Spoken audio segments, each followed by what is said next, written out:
Bonjour à tous et soyez les bienvenus pour suivre avec nous ce journal de 15 heures, les faits saillants de l'actualité.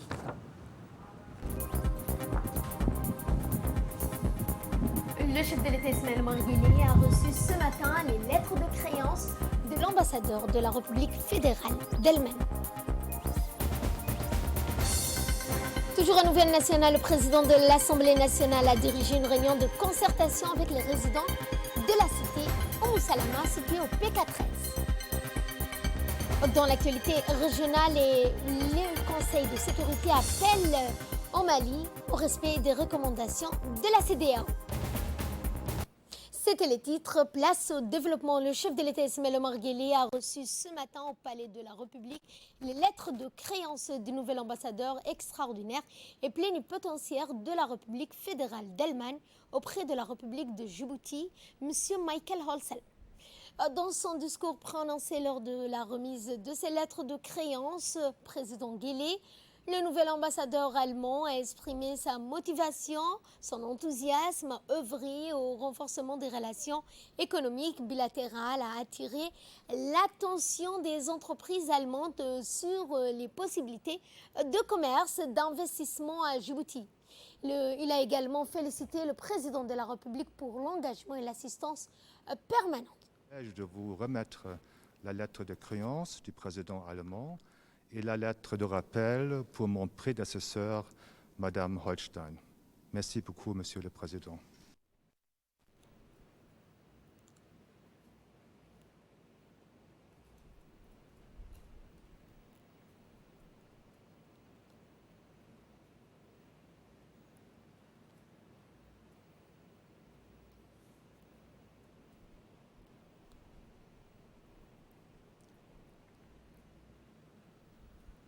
Autre actualité de ce 15 heures, dans le cadre de la politique de proximité insufflée par le chef de l'État Ismaël Omar Guelleh, une délégation conduite par le président de l'Assemblée nationale Mohamed Ali Ahmed, composée du ministre du Budget Abdelkarim Adencher, de la maire de Djibouti Mme Fatouma Awal Ousmane, de plusieurs parlementaires, s'est rendue hier en fin d'après-midi à la cité résidentielle Oumou Salama, située au PK13. Objectif étant d'échanger avec les résidents de cette cité pour s'enquérir de leur situation et éventuellement trouver des solutions à leurs problèmes.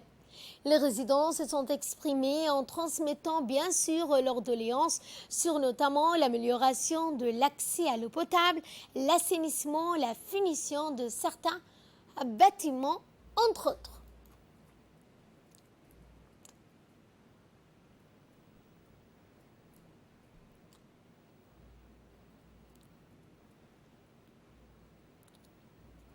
Et justement, je vous propose de suivre les impressions des responsables de la cité Oumou Salama.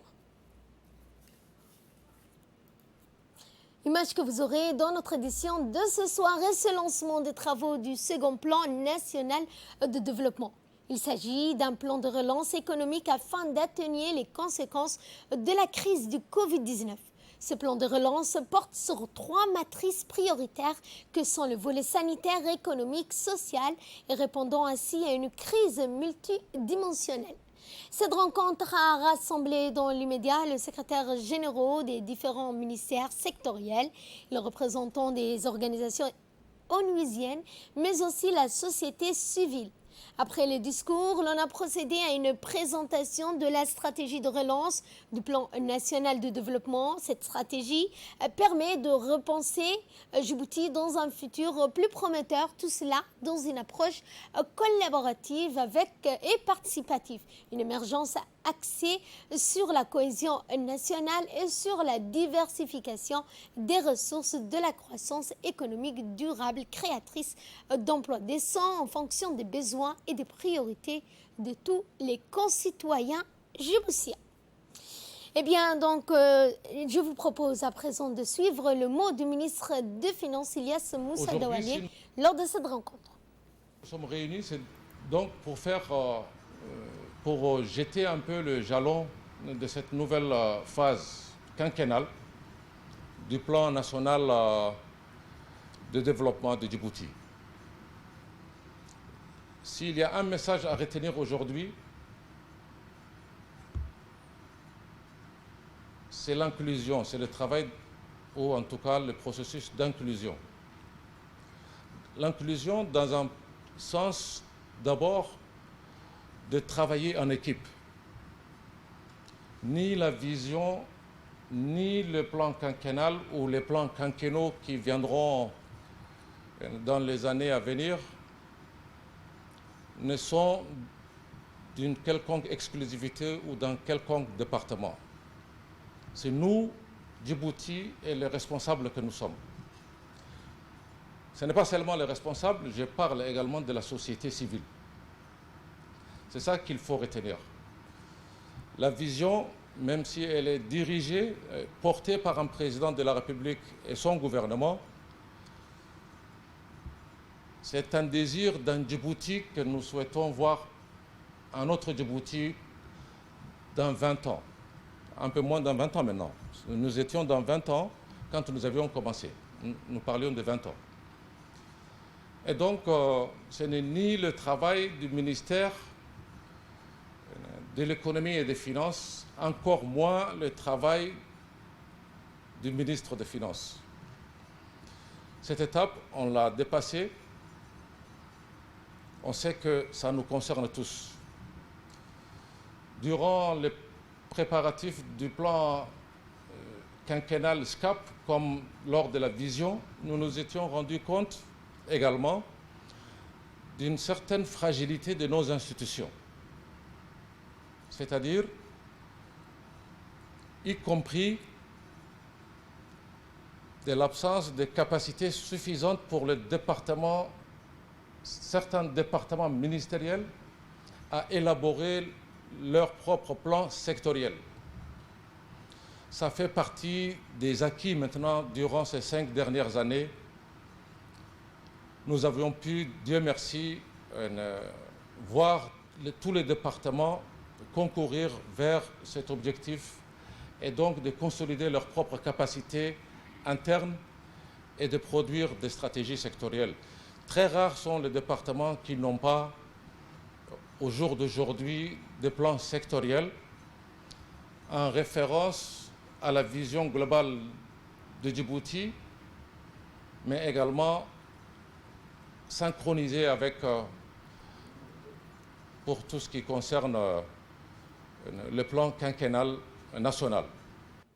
Le ministre de l'Intérieur, Moumine Ahmed Cher, accompagné du secrétaire exécutif de l'autorité intergouvernementale pour le développement LIGAD, du directeur exécutif de l'ONARS, Hussein Hassan Darar, de la représentante de l'Organisation internationale des migrants, Stéphanie Davio, et des autres représentants des organisations onuisiennes comme le PAM, l'UNICEF, du représentant de l'Union européenne, de l'ambassadeur de France à Djibouti, s'est rendu dimanche dernier au camp de mise en quarantaine des migrants d'Aroussa, situé dans la région d'Ali Sabieh. À son arrivée, le ministre de l'Intérieur a été accueilli par le préfet de la région d'Ali Sabieh, des représentants des organisations des Nations Unies à Djibouti. Sur place, le ministre a fait part à ses interlocuteurs des flux incessants des migrants. Et justement, le ministre de l'Intérieur, pour sa part, a dit à ses interlocuteurs que le flux incessant des migrants refoulés systématiquement sur le territoire djiboutien vers le territoire djiboutien doivent être transférés au camp de mise en quarantaine d'Aroussa. La question du camp de l'ONARS devient de plus en plus compliquée pour l'aide accrue des partenaires au développement. À leur tour, le secrétaire exécutif de l'IGAD, les représentants donc de l'Union européenne, donc que le ministre de l'Intérieur a demandé de soutenir massivement Djibouti. Pour sa part, l'ambassadeur de la République française à Djibouti, Arnaud Guillois, a donc exprimé sa satisfaction et donc dit que Djibouti aura notamment de l'aide de la communauté internationale. C'est très important d'abord de prendre la mesure de ce qui se passe sur le terrain, de venir voir comment les migrants, les réfugiés, les personnes vulnérables sont ici traitées à Djibouti. Je crois qu'elles sont aussi bien traitées que possible. Le gouvernement djiboutien, et ça a déjà été dit, fait un travail tout à fait remarquable pour atténuer les souffrances de ces populations. Elle le fait grâce à l'aide internationale, de l'Union européenne, de la France, des organismes des Nations Unies, Office des migrations, UNICEF, PAM. Mais je crois que ce qui est important, c'est qu'une coopération régionale puisse se mettre en œuvre. Parce qu'on voit bien, quand vous êtes migrant, vous arrivez de la péninsule arabique, vous voulez poursuivre dans la Corne de l'Afrique. Djibouti n'est qu'un pays de passage et il faut qu'on puisse trouver des solutions régionales. D'abord, je voulais remercier le ministre de l'Intérieur qui nous invite à venir ici sur le terrain, tout ce qui se passe. Et je veux rendre hommage à le travail de l'ONARS, de l'IOM, de PAM, de UNICEF, de la police et de chacun qui contribue à mitiger cet enjeu et à gérer mieux la vie des migrants qui traversent ce pays. L'Union européenne et l'IGAD travaillent de près ensemble pour lutter contre le Covid à travers la région, à travers la Corne d'Afrique. Et nous venons de signer un contrat de 60 millions d'euros avec l'IGAD, aide aux gens très très vulnérables dans la région, c'est-à-dire bien sûr les migrants, mais aussi les communautés transfrontalières. Le premier navire djiboutien porte-conteneurs Africa Sun a accosté hier au port de Bassasso pour ravitailler, donc mise en service de ce navire le 19 juillet dernier. Ce nouveau navire porte-conteneurs assurera ainsi la liaison entre Djibouti et les ports voisins. Ce navire a une capacité de transport de 1800 conteneurs avec une longueur et une largeur de 147 mètres et de 23 mètres de largeur. Avec la mise en service de Djibouti Shipping Company, notre pays s'affranchit d'un nouveau cap dans sa détermination à évoluer sous l'impulsion directe de son président de la République, Ismaël Omar Guelleh. Et cette cérémonie de remise de prix de presse, l'Union de presse francophone a organisé aujourd'hui à l'Institut des études diplomatiques une cérémonie de remise de prix de presse en présence de la conseillère du ministère de la Communication chargée des postes de télécommunications Aïcha Mohamed, de l'ambassadeur de la République populaire de Chine, du président de l'UPF à Djibouti, Kennedy Ibrahim, de nombreux professionnels de la presse écrite, de l'audiovisuel. Cette 4e édition du prix de la presse intervient dans un contexte particulier avec la crise du Covid-19. Elle a vu la consécration de plusieurs journalistes qui se sont distingués par leur qualité de travail et de dévouement. Le premier prix a été donc attribué à un doyen, un journaliste chevronné de la presse écrite et donc aussi écrivain, un homme de plume. Les autres prix ont été remis à Awo de la RTD, Abdelrahman Mohamed Gilani Aléo.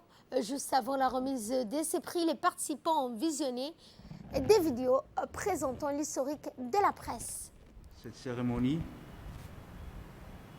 de remise du prix de la presse.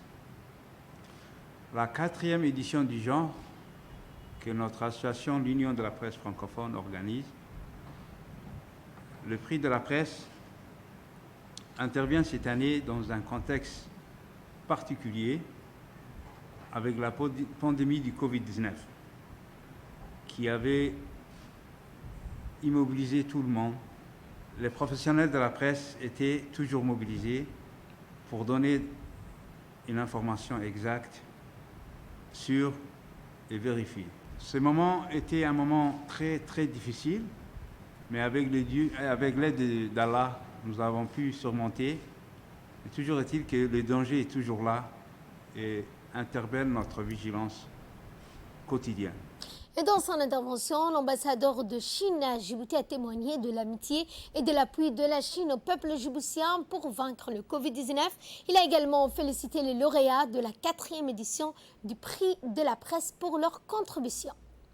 Jour de retrouvailles pour la famille de la presse de Djibouti est d'autant plus significatif que l'évolution de l'épidémie dans le pays s'améliore de jour en jour, et ce, indissociable avec vos efforts de sensibilisation au respect des gestes barrières. Je tiens à vous adresser mes salutations distinguées et bien sûr à féliciter tous nos lauréats aujourd'hui pour l'excellence de leur travail. Mesdames et messieurs, chers amis, depuis plusieurs mois, nous traversons une crise sanitaire sans précédent de la mémoire de nous tous. En cette période difficile, même durant les jours de confinement, vous n'avez cessé votre travail malgré les dangers d'être exposé au virus. C'est grâce à vous que nous avons pu suivre à temps et de manière objective l'évolution de l'épidémie à Djibouti, que nous avons pu être à l'abri de craintes en nous informant de toutes les recommandations utiles à suivre. C'est avant tout à vous que je veux rendre hommage. Merci à tous nos héros discrets pour votre courage et votre professionnalisme. Suivant à présent le mot de la conseillère du ministre de la Communication, Madame Aïcha Mohamed Roblé. C'est un plaisir pour moi de prendre part avec vous à cette cérémonie de remise du prix de la presse, la 4e du genre. Ce prix vise à mettre en exergue le professionnalisme du personnel des médias. C'est une exhortation à mieux faire. Il vise à créer une saine émulation pour les femmes et les hommes de la presse. Le ministère de la Communication, chargé des postes de télécommunications, a toujours appuyé les initiatives visant à promouvoir la presse qui fait au quotidien un travail remarquable avec des femmes et des hommes dévoués et passionnés par leur métier.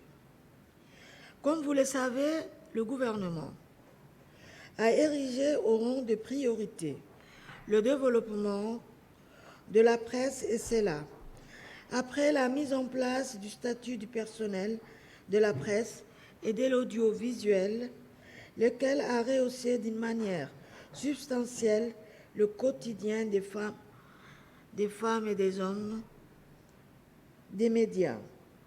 Notre département a depuis quelque temps entamé une vaste réforme visant à structurer le secteur des médias qui doivent se mettre au diapason des nouvelles technologies de l'information et de la communication qui font circuler les news à une vitesse vertigineuse. Et dans notre point de presse sur la situation de la situation du Covid-19 à Djibouti, 15 personnes se sont avérées guéries. En ce mardi 28 juillet 2020, 355 tests réalisés, 9 personnes se sont avérées positives. La situation épidémiologique reste stable, mais le virus est toujours présent et en circulation au sein de la communauté. Restez vigilants, respectez les gestes barrières, protégez-vous, protégez les autres. Dans l'actualité également, la société civile plurielle du COMESA présente le guide africain de développement durable et organise la création d'une caisse de solidarité humaine africaine. Cette cérémonie a eu lieu dans la salle de conférence au 10e étage de la Salam Tower ce matin. Cette cérémonie a rassemblé plusieurs parlementaires et les représentants de la mairie de Djibouti, du ministère du Commerce, objectif étant de créer une caisse de solidarité pour subvenir et venir en aide aux enfants de la rue qui sont victimes de toutes sortes de délinquances juvéniles qui ont parfois ces enfants sont atteints de certains gestes abusifs, de mettre aussi des outils de protection pour ces enfants afin qu'ils puissent sortir de la délinquance et stopper la propagation de cette délinquance juvénile. Et nous allons au Bok pour parler sport avec la clôture du tournoi de foot entre les jeunes de l'école d'Andoli lancé en mars dernier. Un événement sportif incluant course à pied, football, afin de susciter chez nos jeunes et engouement pour tous ce qui a attrait au sport et de créer donc une émulation forte entre les jeunes. Rappelons que cette organisation de la clôture de ce match et tournoi des jeunes a rassemblé l'équipe de l'UDC, conduite toujours par son président, monsieur, et qui a clôturé le programme d'alphabétisation de la langue afar qui a duré 6 mois et a procédé à la remise d'attestations à plusieurs lauréats de cette région de Bok. Le président de l'UDC s'est déclaré satisfait de la réussite d'un tel événement et a salué au passage les efforts et l'appui financier de l'association de la diaspora djiboutienne en France. Dans l'actualité régionale et africaine, le Conseil de sécurité de l'ONU a exprimé lundi sa profonde préoccupation quant aux dernières tensions politiques et a appelé à la retenue de différentes parties prenantes en exhortant les parties maliennes à donner suite à ces recommandations sans délai afin de résoudre les tensions, de donner la priorité au dialogue, de s'abstenir de toute action susceptible d'alimenter de nouvelles tensions et qui menacent l'état de droit. Le Mali est dans la tourmente politique depuis le 5 juin, date à laquelle les manifestations massives ont éclaté dans la capitale Bamako. Fin de ce journal, merci à vous de nous avoir suivis. Excellent après-midi à toutes et à tous.